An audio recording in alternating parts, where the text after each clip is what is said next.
Good morning. My name is Matt Corniss. I'm a biologist with the U.S. Fish and Wildlife Service at the Green Bay Fish and Wildlife Conservation Office, also known as the Mass Marking Program. And today I'll be providing a presentation with some updates on our lab's activities for 2021, as well as some details on lake trout results from the sport fishery based on our program's data. I'd like to thank the Lake Committee for the opportunity to speak today.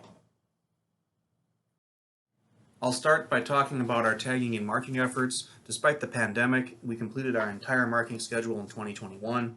Procedures were adjusted to ensure the health and safety of our employees, our partners, and the public, most notably by limiting access to the marking and tagging trailers to essential personnel only. This figure below shows the number of fish marked in millions by year, and you can see that in 2021 we had roughly equal numbers of lake trout, Chinook salmon, and steelhead, and a little bit of brook trout for a total of a little over 9 million fish, very similar to our pre-pandemic years of 2017, 18, and 19. I'm also very happy to report that after no collections in 2020, our field operations resumed in 2021 with new health and safety protocols in place. We were able to collect data on just under 7,000 angler-caught salmonines from 35 different ports in Lakes Michigan and Huron.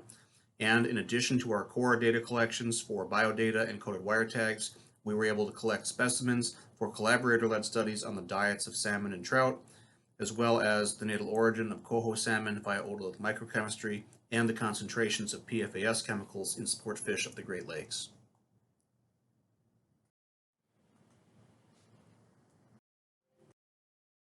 So that's a very brief recap on our 2021 season. On the whole, it was very successful, and if anyone would like more details, I encourage them to reach out to me or Chuck Bronte directly. With that, I'm going to move on to the core of our talk today, which is lake trout findings from the sport fishery. We're going to be focusing on the relative abundance of wild and hatchery lake trout in the sport fishery, with some data provided from the spring LWOP for comparison. Relative abundance, or CPE, catch per unit effort, is going to be the focus of the study. I do want to note that sport fishery CPE does not always reflect population trends in fisheries, so comparisons with the gillnet assessments are going to help ground our interpretations. I'm also going to be talking about the percent wild values, but we're going to be interpreting these pretty cautiously, and we'll see why as we go through the presentation. To paraphrase the Lake Trout Working Group report, percent wild is a useful gauge of broad patterns of emerging natural recruitment, but wild lake trout catch per unit effort is a better metric to evaluate progress towards a self-sustaining population. Before we get into the results, I'd like to touch on our methods. In our program, we use sampling day as a measure of effort, so relative abundance was calculated as the number of lake trout caught per sampling day. Tournament days counted as 2.6 sampling days because we see 2.6 times as many fish on average on a tournament day compared to a non-tournament day. We examined 3 different regions. First, we have southern Lake Michigan, this dark blue part of the map, with 8 sample districts, including WM4, 5, and 6, Illinois, Indiana, and MM6, 7, and 8. Second, we have northern Lake Michigan in this light blue area of the map, including WM3 and MM2, 3, 4, and 5 for 5 sample districts. And finally, we have 5 sample districts in Lake Huron, this orange part of the map, with MH1, 2, and 3, and MH5 and 6. Our catch per effort was computed for each of these individual sample districts, and then the values from districts with at least 20 lake trout observations were averaged to provide the CPE for each region. This method gives each statistical district with at least 20 lake trout observations equal weight in the average value for each region. This decision was made for a number of reasons. First, the statistical districts with the most observations and effort were not consistent from year to year, and we did not want to introduce this as a source of variability in our average CPE estimates. Second, and perhaps most importantly, our data are measuring relative abundance and not absolute abundance, and thus do not necessarily reflect differences in abundance among districts. This may be particularly true for lake trout, which are often not the targeted species for anglers, who, on the whole, tend to target Pacific salmonines when they are available. Giving each district equal weight avoids the possible bias that lake trout CPE may be related to the abundance of other targeted species in some districts more than others, or other factors. We computed the percent wild values directly from the CPE values for each district and then similarly averaged these for each region. So given those methods criteria, I want to go over the distribution of effort between these 3 regions, just so we can all have that in mind as we view the results. This is a figure that shows the number of statistical districts in each year that met that sample size of 20 lake trout observation criteria.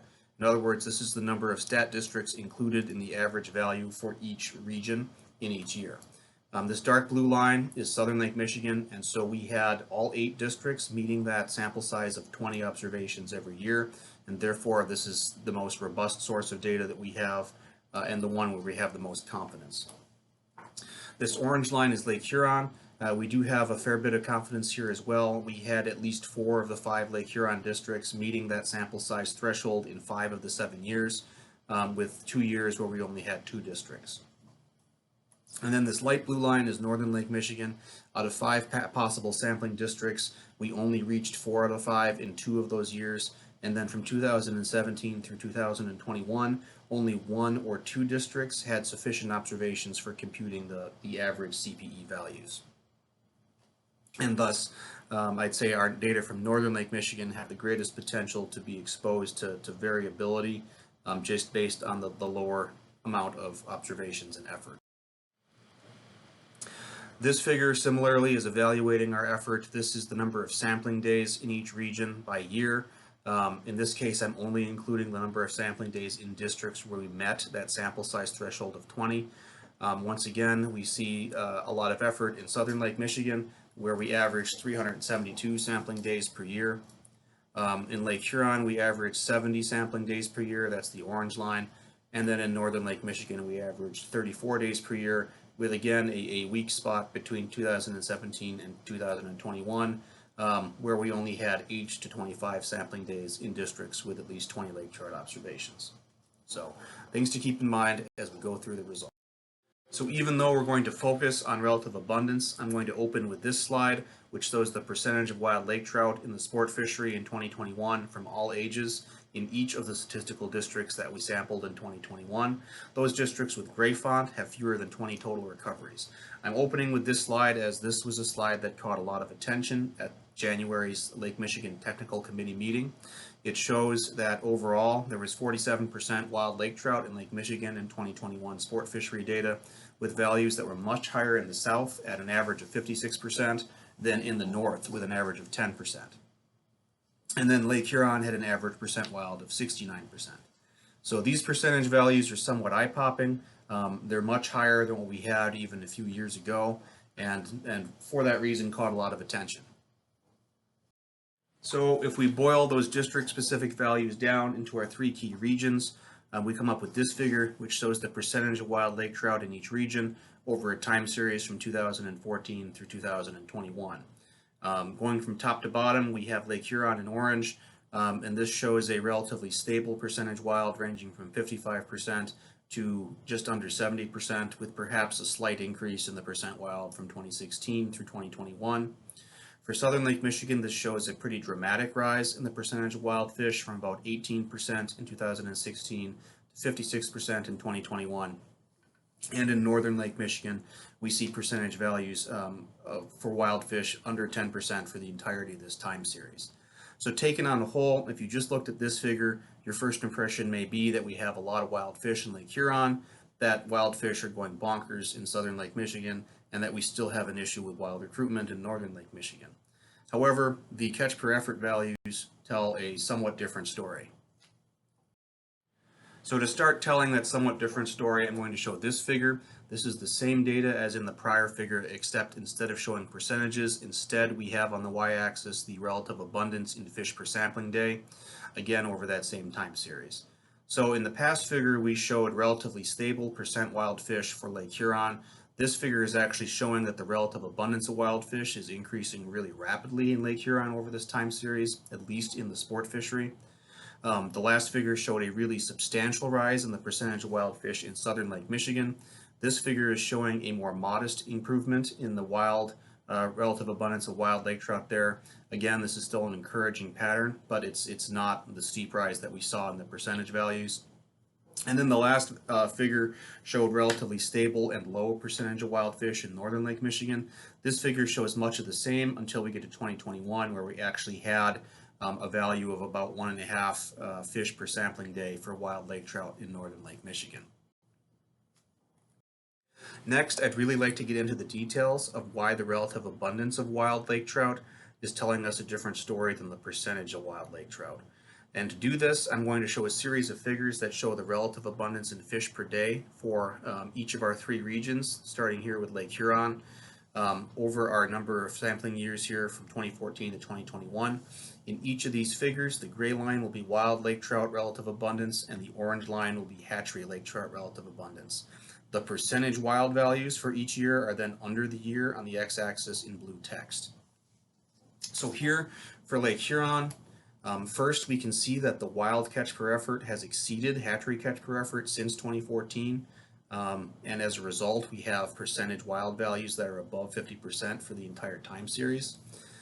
Perhaps most importantly here, the wild and the hatchery catch per effort values have similar trajectories, and this is resulting in this somewhat stable percentage wild. So when we saw an improvement in the wild relative abundance, we typically also saw an increase in the relative abundance of hatchery fish for a given year.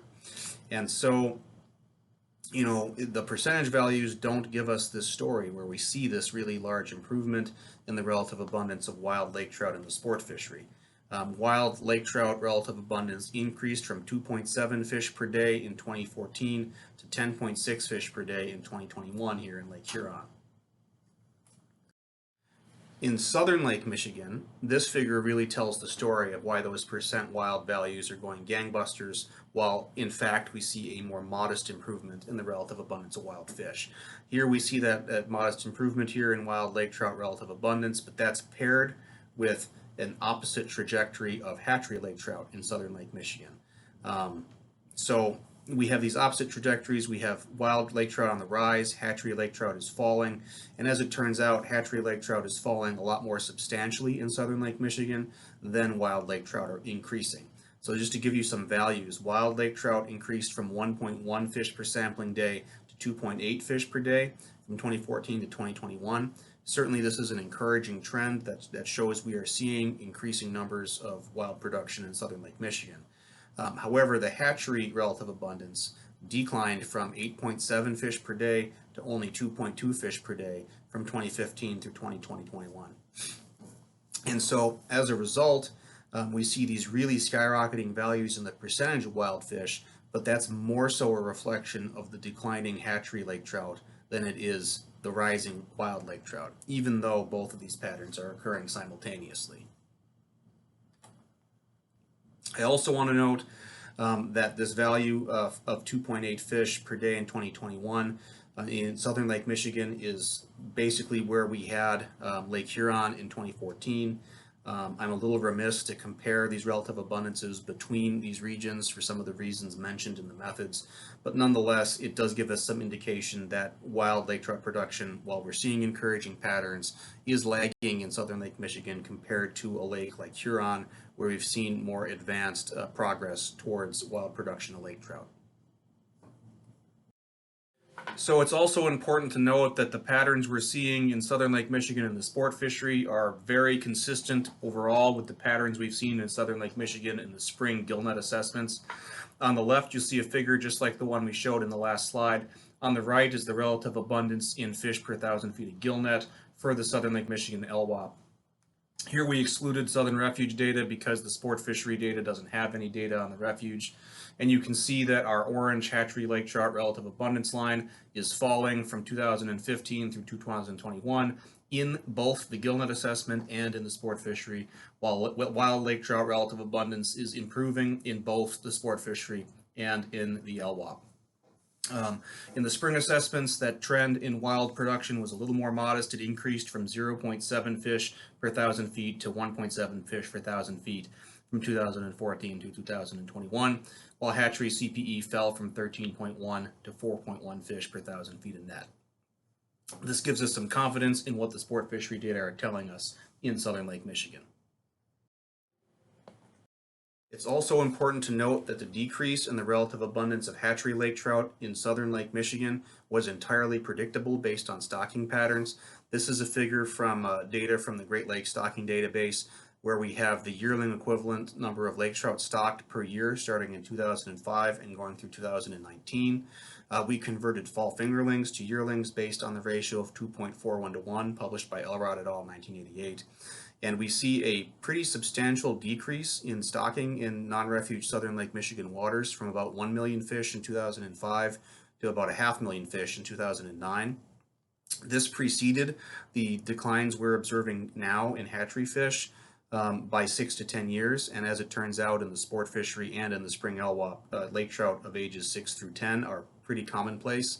So I would say that the patterns we're seeing in terms of relative abundance of hatchery fish are on par with what we should have expected based on the decline in stocking numbers in this area of the lake.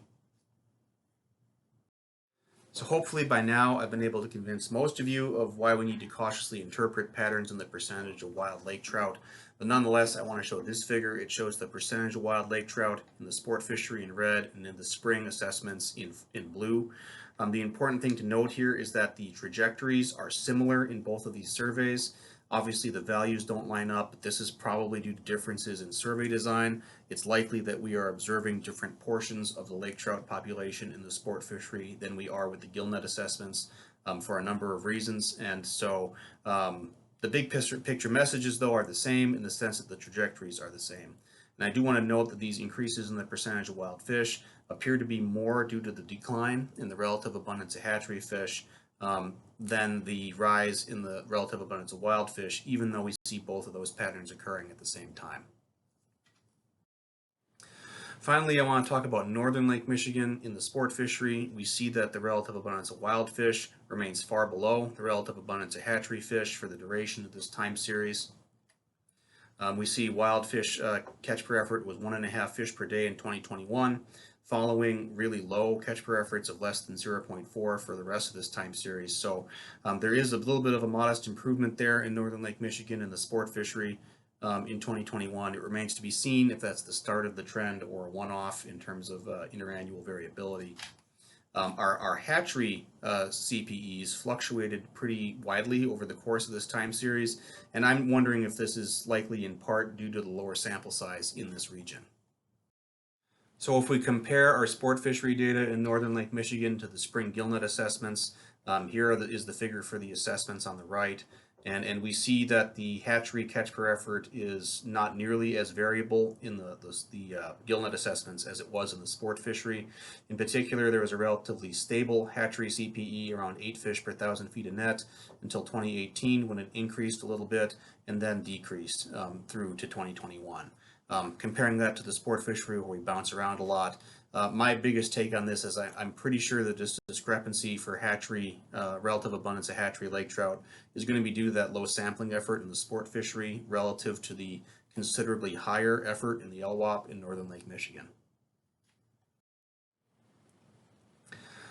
So if we look at the percentage of wild fish in northern Lake Michigan between the two surveys, these values are actually really similar, and that's because if you have a low catch per effort of wild fish, you're by nature always going to have a low percentage of wild fish. So the main things I want everyone to take home today is that the percentage of wild lake trout has been overemphasized in evaluations of wild lake trout production. Stocking numbers are not constant, and relative abundance is a much more informative metric. To that end, the relative abundance of wild lake trout is rising, especially in Lake Huron and more modestly in southern Lake Michigan, at least in the sport fishery data. The eye-popping increases in the percentage of wild lake trout in southern Lake Michigan sport fishery data were driven more by falling hatchery relative abundance, as expected based on the declining numbers of lake trout stocked in this area of the lake. Moreover, the big picture messages from the spring LWAP and the sport fishery survey are similar. Both surveys show that the trends in the relative abundance of wild lake trout are encouraging. However, the spring assessments show that the wild relative abundance is still well below management benchmarks. And in the sport fishery data, the wild catch per effort of lake trout lags behind Lake Huron, even in southern Lake Michigan, where we're seeing these encouraging patterns. So more time is likely needed to promote a self-sustaining population of lake trout in Lake Michigan. With that, I'd like to thank you all for your attention. I'd like to give special thanks to Dale Hansen, Ted Tresca, and Chuck Medengian for providing the spring LWAP data for this presentation and for their comments on an earlier version of this PowerPoint. I'd also like to recognize that it takes a whole lot of people to make a mass marketing program successful, and with that in mind, thank the anglers, biotechnicians, creel clerks, committees, working groups, hatchery staffs, and all the other people who make this program what it is. Thank you.